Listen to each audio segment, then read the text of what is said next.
তো জানি না কার খারাপ লাগে কার ভালো লাগে, তো আমার কাছে ভালো লাগে। তো অ্যাকচুয়ালি অনেকের মনে প্রশ্ন হয় তারা আসলে কি আমি কচ্চা খাওয়াই এবং আমার গরু কয়েকটা, আসলে ভাই আলহামদুলিল্লাহ গরু আমার আছে, 10টা গরু আছে। তো আমি পাশাপাশি কৃষিকাজ নিজের জমিতে ধান ফান লাগাইলাম আর কি, আর গরু পালি পাশাপাশি। তো অ্যাকচুয়ালি আমার কচ্চা কাটিয়ে গরু পালি, আমার কষ্ট যতই হোক না কেন এর মধ্যে কিন্তু একটা সুখ আছে, কিন্তু এটা না বললে মিথ্যা হবে।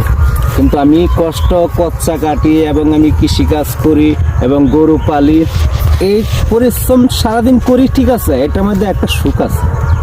তো আপনারা দোয়া করবেন আমার জন্য, আমি যাতে এভাবে যাতে চালিয়ে যেতে পারি, আমি যাতে এভাবে যত জীবনে আর কি বাঁচি আর কি করার চেষ্টা করব, বাকিটা উপরওয়ালা জানে আর কি। তো অ্যাকচুয়ালি আমার এইগুলো করার উদ্দেশ্য হলো আমার একটু ভালো লাগে, তাই আমি একটু করি।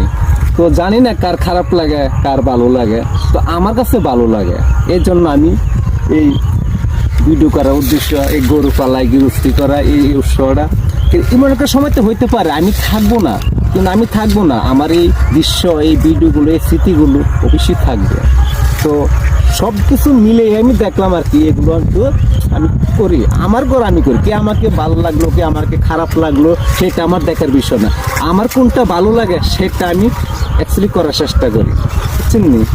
তো আপনারা আবার কি মাইন্ড করবেন না আমার ভিডিও করাই আমি কি করতেছি না করতেছি, এমনও তো হতে পারে এমন একজন নতুন একজন প্রবাসী খেলো বা আরেকজন কোনো একটা খেতে খামার একজন মানুষ উৎসাহ দেখতে পারে, আমাকে গরু পালা দেখে, আমার কৃষি কাজ করা দেখে কেন উৎসাহ দেখতে পারে, সেও গরু পালতে পারে কৃষিকাজের পাশাপাশি।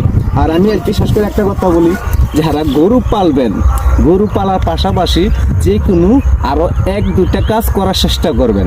তো শুধু মনে করেন না আমি শুধু গরু পালবো অন্য কিছু করবো না, তখন কিন্তু আমরা লাভের অংশটা ততটা দেখতে পারবেন না। তো আপনারা গরু পালবেন, গরুর পাশাপাশি কৃষিকাজ করবেন, এইগুলো করার চেষ্টা করবেন, তখন আপনারা লাভ জিনিসটা ক্ষুদ্র হোক কম হোক বেশ হোক দেখতে পারবেন। হ্যাঁ।